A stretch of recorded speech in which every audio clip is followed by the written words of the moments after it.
Welcome back to the channel, and in today's video I'm going to be explaining why I personally think that the Brooklyn Nets have to proceed with caution. Now don't get me wrong, I think they're going to be a great team. They have a lot of talent, they have a lot of superstar potential, yet there's still some question marks that they have to be careful about in the future.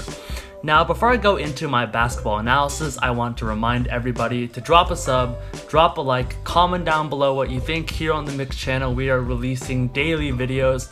It would be awesome if you can support us, and let's get right to it. So, before I begin on the different parts of the Brooklyn Nets, I just want to go over where they are right now. And I think I want to start in the 2018-2019 season, actually, because I think that's really important for their timeline. Now, that was considered a feel-good story, I guess you can say. D'Angelo Russell was still on the team, leading the Brooklyn Nets to the playoffs. There was a lot of team chemistry, a lot of growth in the Brooklyn Nets organization as a whole, recovering from the disastrous Kevin Garnett and Paul Pierce trade. So that 2018-2019 season really served as a stepping stone to get to where they are right now. This is directly seen by the Nets deciding to trade D'Angelo Russell for Kevin Durant in a sign-and trade. Now, also in that offseason, Kyrie Irving decided to not re-sign with the Boston Celtics and then joined the Brooklyn Nets in free agency. Unfortunately, both of them missed a substantial amount of time in the 2019-2020 season, resulting in players like Karis LeVert, Spencer Dinwiddie, and Joe Harris to step up in this season. And I think this is where I want to start my discussion. I have to admit, I was a little bit worried when looking at the result of this season. I can't deny that they're really talented, but I think the biggest thing for me was they didn't quite have an identity. I didn't really know what this team was about, what they played for, how did they play. I didn't really see a lot of cohesion with their play. Now granted, that's not 100% their fault, of course, when Kyrie Irving only plays 20 games. Kevin Durant is out the entire year. But I was a little worried about the lack of identity in the team, especially when comparing it to the 2018-2019 season, where they had a strong team identity of grit, of hard work, and just having fun on the court. And this is further perpetuated by the fact that they hired Steve Nash and fired Kenny Atkinson. Now, we can talk all we want about do we agree with the new coach or not, but just the act of firing a coach itself already indicates some identity issues, already indicates some question marks about why they would do such a fire. I personally think Kenny Atkinson is an amazing coach.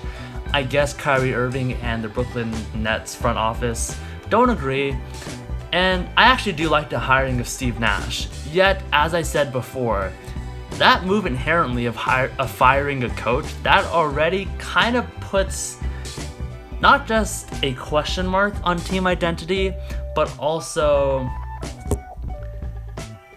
kind of serves as an identity reset, I guess. Now, let's look specifically at the players. Of course, the first thing we have to ask is, how is Kevin Durant going to come back? Is Kevin Durant going to be healthy? Is he going to be 80%, 50%, whatever? Just looking back at history, I have to admit, it doesn't really look very hopeful. There's only been one player in the history of the NBA, Dikembe, who came back in full form post-Achilles tear. Now, I know Kevin Durant's build, how he's on the skinny side, makes it easier to recover from an Achilles tear. Yet again, history itself just isn't really on the Brooklyn Nets side. Regardless, he does have one of the best medical staffs in the whole NBA, and I personally think he's going to come back almost at full form, I guess. If I want to quantify it with a number, I would say 80%, but that's still a question mark. We still don't know how Kevin Durant is really going to return in the NBA. And chances are, if for some reason he comes back and he's only 50%, 40%, that's going to be catastrophic for the Brooklyn Nets, especially when they're paying him $35 million. I'm not saying that Kevin Durant will absolutely return as a shell of himself, but there's still that possibility. We still have to take that into consideration, and I want the Brooklyn Nets to be careful and maybe be ready in case if that happens. Now let's go on to Kyrie Irving. And I have to admit, I'm not a big Kyrie Irving fan. I completely recognize his talent on the court. I think he has the best handles ever in NBA history. I 100% think that he is super talented, but there's just off-court issues. There's just locker room problems. I don't think he's a good leader. I think there's been too many instances of locker room disputes where he's throwing people under the bus, or he's kind of shading players, or even shading players that aren't on his team, like LeBron James. Like, all of this stuff just makes it harder to develop that identity and can isolate players on your team. That's another point of concern I have for Kyrie Irving. Like, this has happened before, like on the Boston Celtics. He had issues with a lot of young players like Jason Tatum and Jaylen Brown. I 100% think Kyrie Irving is an extremely talented player, but there's just so many leadership and off-court question marks that can really derail this organization, because it has. It would have derailed the Cleveland Cavaliers if LeBron James wasn't so great in 2018, and it completely derailed the Boston Celtics. It can possibly derail the Brooklyn Nets. Now, I know the Brooklyn Nets are trying to accommodate for this by adjusting their coaching staff for Kyrie Irving's and Kevin Durant's preferences, but still, that's a question mark that we still have to bring up. And in the playoffs, if you don't have an identity, if you don't have strong team chemistry, you are not making it far. Like, look at the Clippers. The Clippers were the most talented team, but they had no identity. They had no team chemistry, and ultimately they succumbed to a 3-1 blown lead against the Nuggets, right? That exact same thing can happen if the players on the Brooklyn Nets feel isolated from their superstars. Now, moving on to the other stars and role players on the team. I think Spencer Dinwiddie, Karis LeVert, Joe Harris. Now, obviously, free agency hasn't happened yet, and there's a possibility that these players will get traded.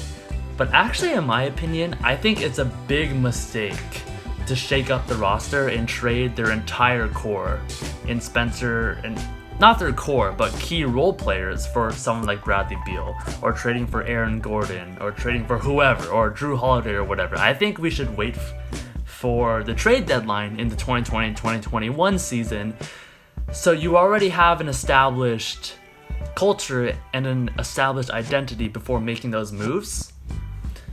So I don't think their priority should be to make any big decisions yet, especially because it might haunt them later down in the road. So I guess to boil it down, I do think that the Brooklyn Nets have a lot of potential, of course, right?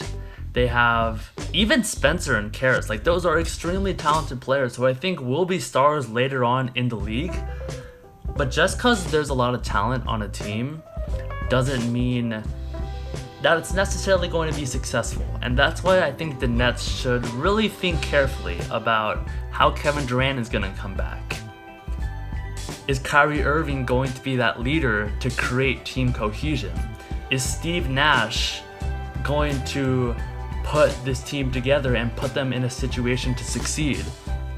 Or the younger players who want touches, who want to be that guy, how are they going to deal with it? How are egos going to clash? Like, there's so many question marks in the Brooklyn Nets experiment, especially after I wouldn't say failed 2019-2020 season, but definitely an underwhelming and unproductive 2019 and 2020 season. We're just gonna see what happens. I just wanted to make this video to show, because there's a lot of people who think the Brooklyn Nets are guaranteed to make the Eastern Conference Finals and they're favorites. Like, I do not think they're favorites at all. I'm gonna have to watch a couple of months, see how KD is, see how the team is, etc., before I can make my final decision.